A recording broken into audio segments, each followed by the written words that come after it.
जय हिंद साथियों, मित्रों, भाइयों, बहनों एवं हितैषियों, शुभचिंतकों एवं मेरे प्यारे शत्रुओं।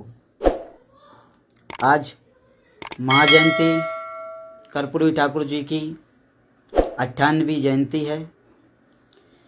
इस उपलक्ष्य में मैं कर्पूरी ठाकुर जी के चरणों में कोटिस कोटिस नमन के साथ सच्ची श्रद्धांजलि अर्पित करते हुए उनके जीवनार्थ पर थोड़ा सा प्रकाश डालने की कोशिश करूँगा। और कोई त्रुटि हुई हो या हो तो उसको क्षमा याची हूँ मैं उसके लिए। माननीय कर्पूरी ठाकुर जी का जन्म 24 जनवरी 1924 को समस्तीपुर के गांव पितौंजिया, जिसे अब कर्पूरी ग्राम भी कहा जाता है, में नाई जाति में हुआ। जननायक जी के पिताजी का नाम गोकुल ठाकुर तथा माताजी का नाम राम दुलारी देवी था। इनके पिता गांव के सीमांत किसान थे तथा अपने पारंपरिक पेशा नाई का काम करते थे। भारत छोड़ो आंदोलन के समय इन्होंने 26 महीने जेल में बिताए थे। वह 22 दिसंबर 1970 से 2 जून 1971 तथा 24 जून 1977 से 21 अप्रैल 1989 के दौरान 2 बार बिहार के मुख्यमंत्री पद पर रहे। कर्पूरी ठाकुर वह जी को जननायक इसलिए कहते थे क्योंकि वो जन जन के नेता थे। सरल और सहज हृदय के राजनेता माने जाते थे। सामाजिक रूप से पिछड़ी किंतु सेवा भाव के महान लक्ष्य को चरितार्थ करती नाई जाति में जन्म लेने वाले इस महानायक ने राजनीति को भी कभी जनसेवा के साथ किया। उनकी सेवा भावना के कारण ही उन्हें जननायक कहा जाता है। वह सदा गरीबों के अधिकार के लिए लड़ते रहे। मुख्यमंत्री रहते हुए उन्होंने पिछड़ों को 27% आरक्षण देने का काम किया। उनका जीवन किसी आदर्श से कम नहीं है। मित्रों, कर्पूरी ठाकुर दूरदर्शी होने के साथ साथ एक ओजस्वी वक्ता भी थे। आज़ादी के समय पटना की कृष्णा टॉकीज हाल में छात्रों की सभा को संबोधित करते हुए एक क्रांतिकारी भाषण दिया कि हमारे देश की आबादी इतनी अधिक है कि केवल थूक देने से ही अंग्रेजी राज बह जाएगा। इस भाषण के कारण उन्हें दंड भी झेलनी पड़ी। मित्रों, वह देशवासियों को सदैव अपने अधिकारों के लिए जगाते रहे। वह कहते थे, संसद के विशेषाधिकार कायम रहे, आरक्षण रहे, बढ़ते रहें आवश्यकता अनुसार, परंतु जनता के अधिकार भी। यदि जनता के अधिकार कुचले जाएंगे तो जनता आज न कल संसद के विशेषाधिकारों को चुनौती देगी। कर्पूरी ठाकुर जी का चिर परिचित नारा था, अधिकार चाहो तो लड़ना सीखो। अधिकार चाहो तो लड़ना सीखो, पग पग पर अड़ना सीखो, सीखो जीना है तो मरना सीखो। राजनीति में 1977 में कर्पूरी ठाकुर ने बिहार के वरिष्ठतम नेता सत्येंद्र नारायण सिन्हा से नेता पद का चुनाव जीता और राज्य के 2 बार मुख्यमंत्री बने। लोकनायक जय प्रकाश नारायण एवं समाजवादी चिंतक डॉक्टर राम मनोहर लोहिया इनके राजनीतिक गुरु थे। रामसेवक यादव और मधुमलय जैसे दिग्गज साथी थे। लालू प्रसाद यादव, नीतीश कुमार, रामविलास पासवान और सुशील कुमार मोदी जैसे दिग्गज नेताओं के राजनीतिक गुरु रह चुके कर्पूरी ठाकुर बिहार में पिछड़ा वर्ग लोगों को सरकारी नौकरी में आरक्षण की व्यवस्था 1977 में करने वाले कर्पूरी ठाकुर इतने ईमानदार थे कि आज के नेताओं के लिए तो सिर्फ वह ख्वाब ही है। मित्रों, जननायक कर्पूरी ठाकुर बिहार में 1 बार उप मुख्यमंत्री और 2 बार मुख्यमंत्री और दशकों तक विधायक और विरोधी दल के नेता रहे। 1952 की पहली विधानसभा में चुनाव जीतने के बाद वह बिहार विधानसभा से कभी चुनाव नहीं हारे मित्रों।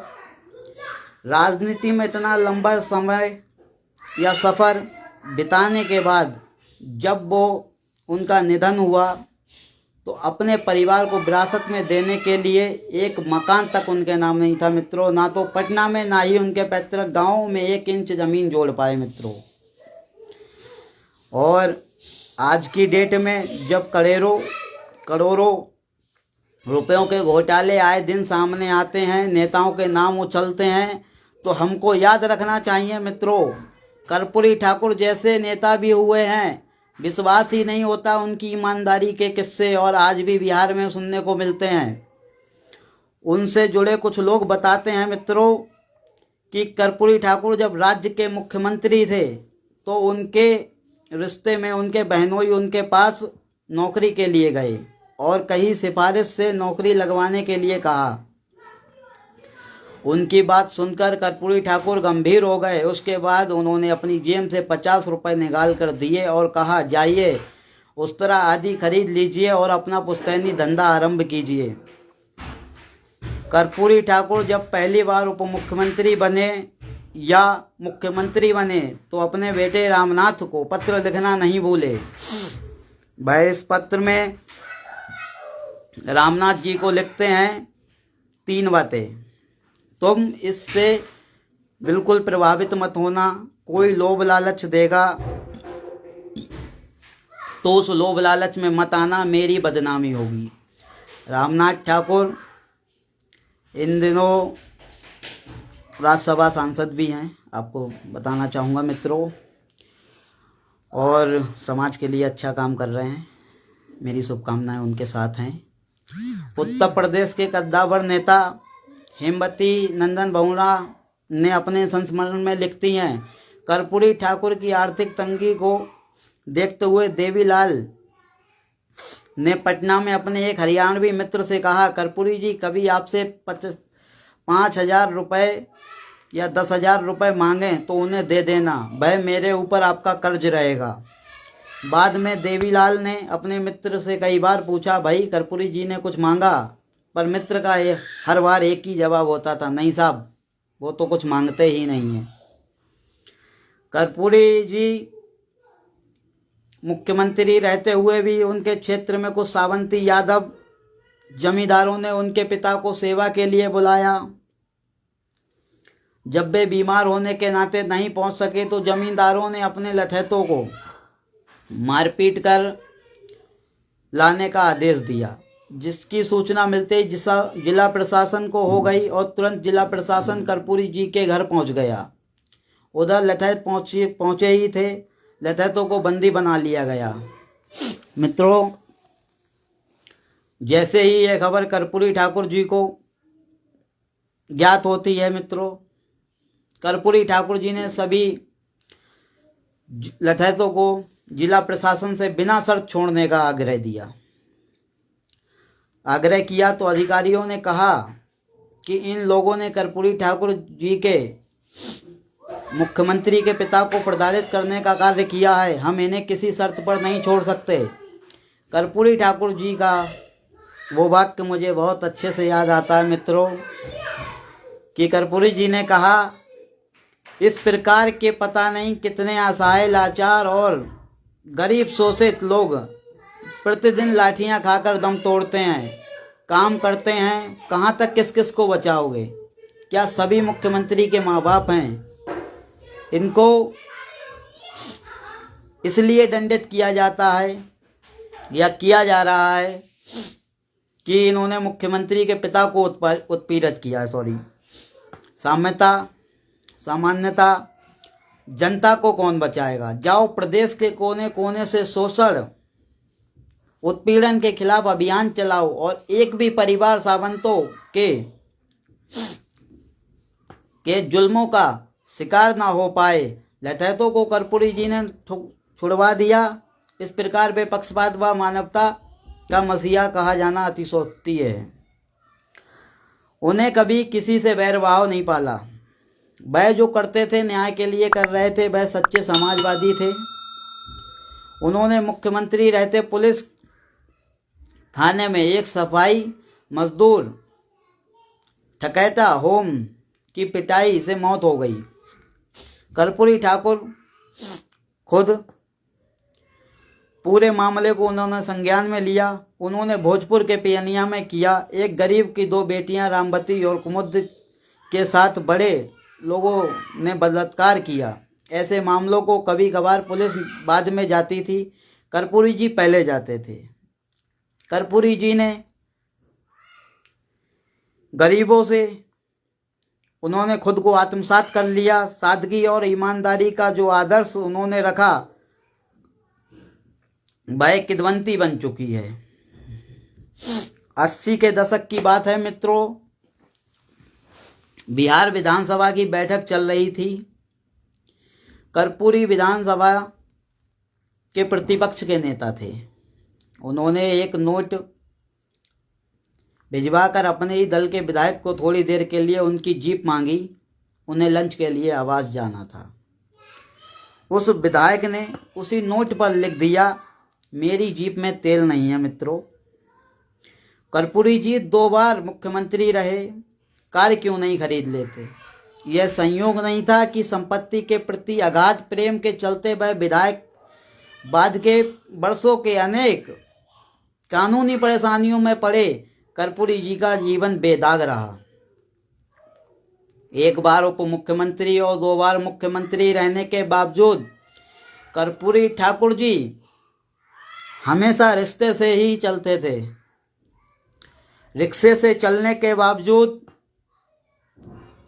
उन्होंने अपनी आय का कभी भी नाजायज फायदा नहीं उठाया या नाजायज खर्च नहीं किया। मित्रों, उनकी जायज आय कार खरीदने और उनका खर्च वहन करने की अनुमति नहीं देती थी। परंतु आज की समय में क्या होता है हम सब भली भांति परिचित हैं। मित्रों, जिस प्रकार कर्पूरी ठाकुर जी के निधन के बाद हेमवती नंदन बहुगुणा उनके गांव गए थे। बहुगुणा जी कर्पूरी जी की पुश्तैनी झोपड़ी देखकर रो पड़ी। मित्रों, भारतीय स्वतंत्रता सेनानी महान जननायक कर्पूरी ठाकुर जी 1952 से लगातार विधायक रहे और अपने लिए उन्होंने कहीं एक मकान तक नहीं बनवाया। 70 के दशक में पटना में विधायकों और पूर्व विधायकों के निजी आवास के लिए सरकारी सस्ती दर पर जमीन दे रही थी। खुद कर्पूरी ठाकुर के दल के कुछ विधायकों ने कर्पूरी से कहा, आप भी अपने आवास के लिए जमीन ले लीजिए। कर्पूरी ठाकुर जी ने साफ मना कर दिया। तब के एक विधायक ने उनसे यह भी कहा था कि जमीन ले लीजिए, अन्यथा आप नहीं रहिएगा तो आपके बाल बच्चा कहाँ रहेंगे। कर्पूरी ठाकुर जी ने बड़ी ही सहजता से अपना जवाब दिया कि वह अपने गांव में रहेंगे।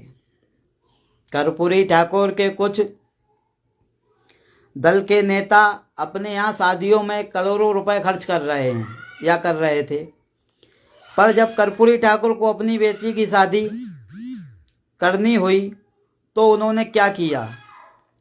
इस मामले में भी कर्पूरी जी ने आदर्श स्थापित किया जो मुझे लगता है अचंभित है। मित्रों, 1970 से 71 में कर्पूरी ठाकुर बिहार के मुख्यमंत्री थे। रांची के एक गांव में उन्हें वर देखने जाना था जब तक बिहार का विभाजन नहीं हुआ था। मित्रों, कर्पूरी ठाकुर सरकारी गाड़ी से ना जाकर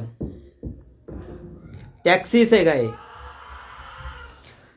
शादी समस्तीपुर जिला स्थित उनके पुश्तैनी गांव पिंदौजिया में हुई।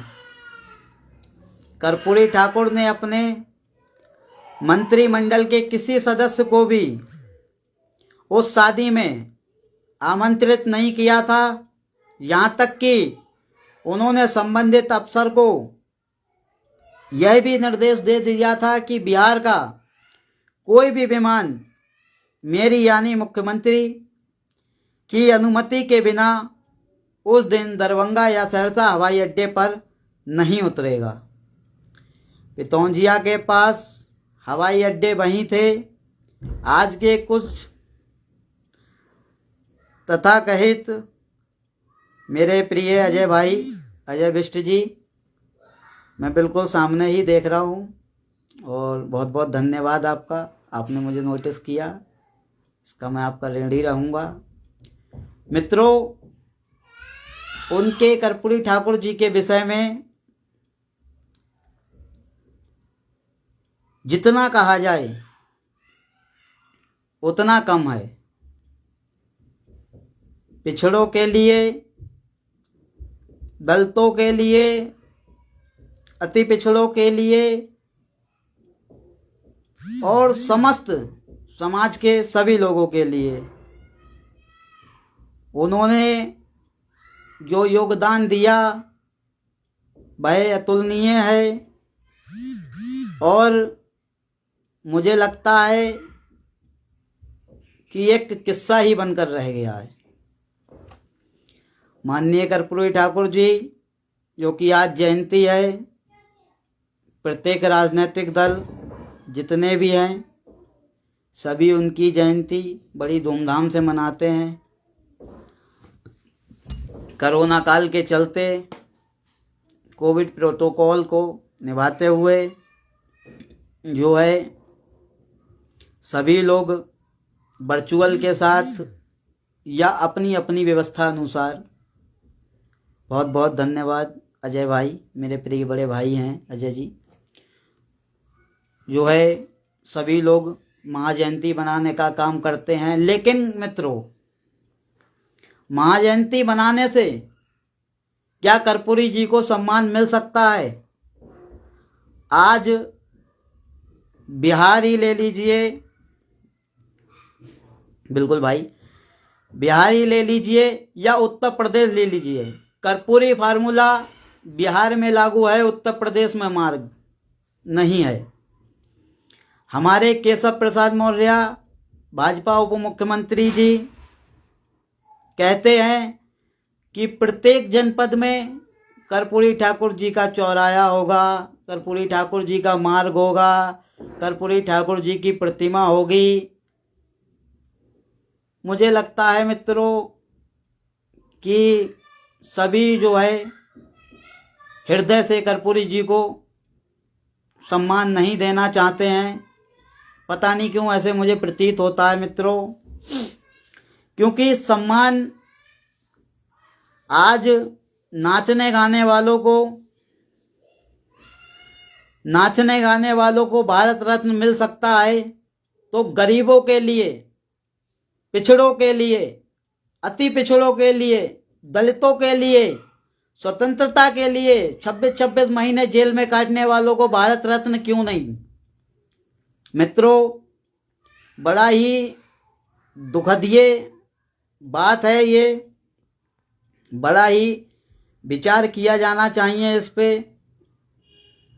परंतु देखिए अब कौन सम्मान देता है कर्पूरी जी को, इस विषय में जो है हम लोग तैयार हैं और हम चाहते हैं जो है कि सभी लोग कर्पूरी जी की विचारों पर चलें। कर्पूरी फार्मूला प्रदेश में लागू हो, जातिगत जनगणना के साथ हम लोग हैं और उसके साथ साथ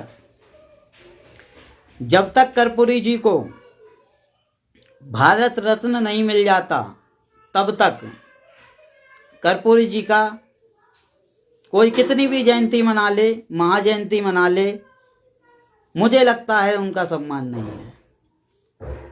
क्योंकि कर्पूरी ठाकुर जी